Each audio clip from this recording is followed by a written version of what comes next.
What's up? Welcome into your Daily Buckeye Blitz for a Monday. Let's kick the week off right. September 23rd, 2024. Welcome in. We're talking Buckeye football, as I'm sure you're aware by now. Please visit thebuckeyecast.com. Everything is still on sale there. Get yourself a shirt. The Built Ohio Tough shirt is one of the favorites with everybody who visits the site. So I would recommend that one if you're looking for something.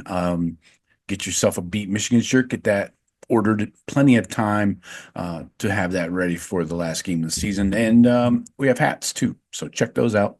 And as always, if you're watching on YouTube, please hit like and subscribe. If you're watching on podcast, greatly appreciate a 5-star review. And let's get into it here. We're doing offense. We're going to talk stats, grades, run through the drive chart here a little bit, and I'll give you my personal grades for each position. Please hit me in the comments if you agree, disagree, or give me your grades for each position group. We go quarterbacks, running backs, receivers, tight ends, and O-line. So just 5 groups. Tomorrow we'll do the defense. So let's get into it here. All in all, an easy day relatively for the offense. Really, they were only stopped once. Well, twice if you include the INT. That's kind of a self-imposed mistake there on JJ not coming back for the ball. But so anyways, twice we had a punt and an INT. Otherwise, it was touchdowns until you got the second teamers in there. Unfortunately, Devin was not able to move the ball much. Peoples looked okay. Had a couple nice carries, but Devin was not really doing much with the offense, just 2 of 6 for 14 yards there. But again, he was turning around and handing it off for the most part in the fourth quarter. But Will Howard, hell of a day, 16 of 20, 275 through the air, 2 touchdowns, did have the 1 pick. So that's an 80% completion percentage. What do we have? A total of 569 on offense and very almost perfect balance, 289 to 280 pass to run. Did have 5 penalties. One of them was on the coach. So Ryan Day, run a lap or 10 or 15, whatever. First downs, we beat him in first downs, even though they crushed us in time of possession. Marshall had the ball for 36-15. We had it for 23-45. So not even close there. We did allow 1 sack on offense. That was on Josh Fryer. We'll get into the O-line grades here in a second. But the running game really took center stage here on Saturday. Quinshawn, number one in our hearts. 14 attempts, 173 on the ground, 2 touchdowns, had the 3rd longest touchdown carry in Ohio State history. That's saying something. 86 yards, a solid 12.4 average with an 86-yarder will do that. And then you got Trey, 6 carries, 76 yards, 2 touchdowns for himself. He had a nice long one of 40. And then Peoples got in 6 carries, 31 yards, had a 9-yard carry. Still holding his 5-yard average steady for the season, 5.2 this week. Devin had a carry for 3. Will Howard had 3 carries that total, including sacks, that totaled up -2. He did have a 1 8-yard scamper there along the sidelines. So as a whole, we ran for 280. Receivers, Emeka, this was his coming out party. I mean, he's already been out, but like for this season, let's call it that. It's a healthy, fast Emeka Egbuka is a wonderful sight to see. 5 targets, 5 catches, 117 yards, 1 touch. The big 68-yarder on first drive of the game. Yeah. What I like is nobody dropped a ball of the starters. Emeka, Carnell, Jeremiah, all had 100% catch percentages. That's perfect. So every time they were targeted, they made the catch. Carnell, 4 catches, 64 yards. Wish we could get him in the end zone more often, but he had a long of 30. Four targets, four catches there. Jeremiah, three targets, three catches. Still got in the end zone with the big 53-yarder. You throw this guy a slant, dude. It's you better be ready as a defense. You better have a safety back there to stop him. And I don't even know if that's going to be enough. We've seen him take on three dudes and house it. So three catches, 70 yards. And yeah, Quinshon had two receptions for 14. David Adolph getting into the act in the second or in the fourth quarter there. One catch, 10 yards. Will Kazmarek of the tight ends, one catch for 7. He was targeted twice. Same with Jelani, 1 for 3. He was targeted twice.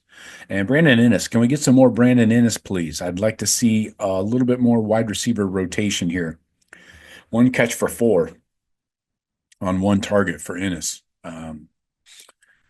Yeah, this guy needs to see the ball more, needs to see the field more with the first team offense. So, yeah, third downs, again, this is an issue. 4 of 8, that's only 50%, I know. So we got to be up over 65%. I would prefer 75, but it's got to be better than that. What are we? Let me check that. Ohio State offense, third down conversions in the country. We're 16th in the country at 50%. We got to be better than that, though. There's no reason. And what else here? Let's go check on the grades. The only turnover again was the INT. I put that on JJ, freshman receiver. I let it slide once, but hopefully he learns from that. Yeah, I got Will Howard's passing chart here for you. I'll try and get this up on screen. So they didn't blitz him a lot. Same with the Buckeyes. The Buckeyes defense did not blitz a lot, which is weird. So anyway, I think with a guy that has Will Howard's experience, the kind of rule of thumb as a defensive coordinator is you blitz the younger quarterbacks, you sit back and play coverage against the more experienced guys. So that's pretty much what Marshall did. They only blitzed 6 times out of 22 dropbacks. So that's not a lot. And Will was, what he put up here? He was only under pressure twice. Did take the 1 sack. That's on Josh Fryer. They did use a lot of play action. Let's see, 14 dropbacks. They used play action, converted 234 yards of Will's 289 or whatever it was, with play action. So that was deadly. 2 touchdowns and the pick. So a lot of play action being used, and then the depth. We talk about this a lot. Just 1 attempt over 20 yards. That was the INT. But from behind the line of scrimmage, they had 7 to Trey and to Quinshon. I think Mecca had a couple in there, short passes. Then 0 to 10 yards, you were 5 of 7, got 98 yards and a touchdown there. And medium, 10 to 20. They were 4 of 4, 68 yards. So plenty of positivity there wherever they tried to throw the ball. Looking at the parts of the field, yeah, right down the middle, they were 4 for 4 in that 10 to 20 range for 68.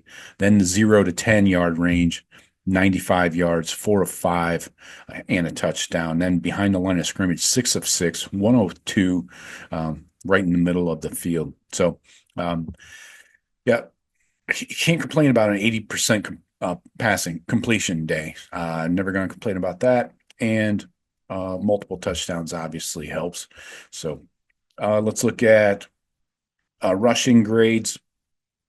We always, me, I look at the forced missed tackles, 4 each for Travion and Quinshon.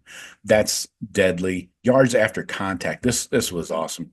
Travion, 7.67 yards after contact on average.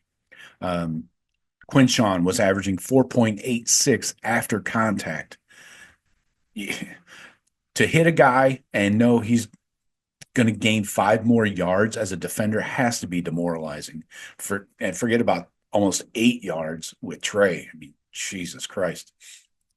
Uh, Breakaway runs. Quinshawn had 3 over 15 yards.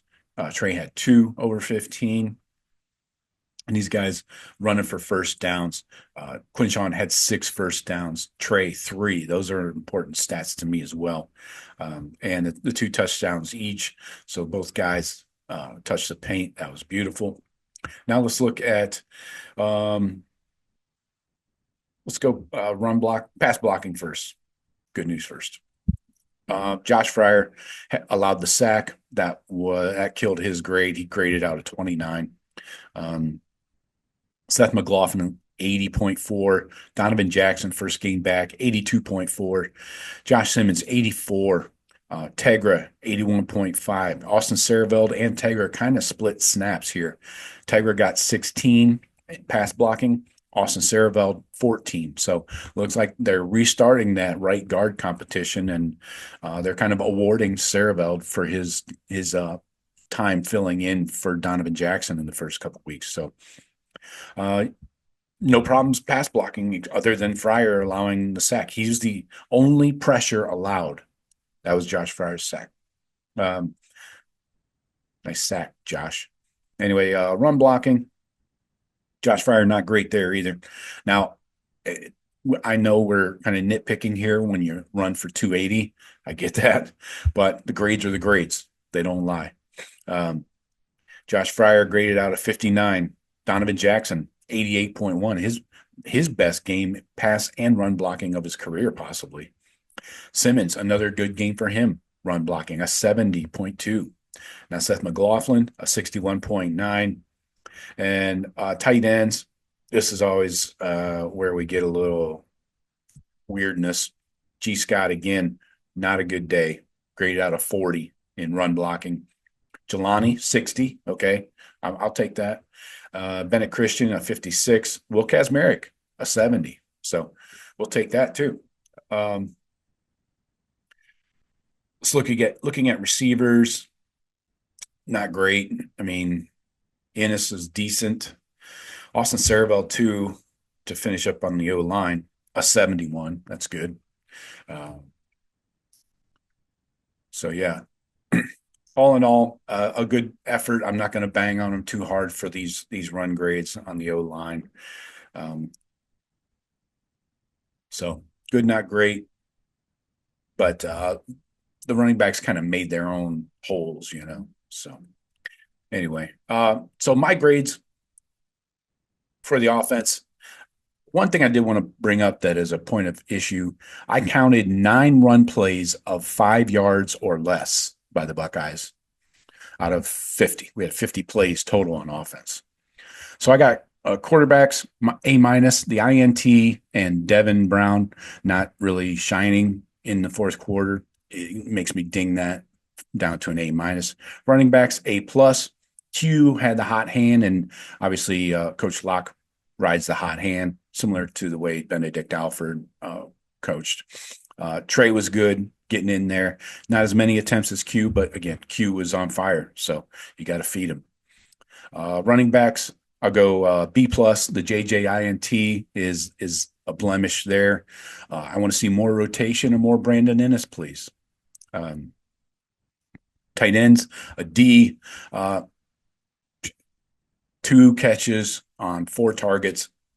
They're not getting utilized much, but the run blocking isn't there either for the most part. Kazmarek had a good run blocking game. He might be the most consistent, but we got to see more from Jelani and G. And O-line, I'll give him a B. Did allow 1 sack, so that's probably the only blemish. And in the run blocking, again, they ran for 280. I get it, but the grades were not good. So I'll go B there.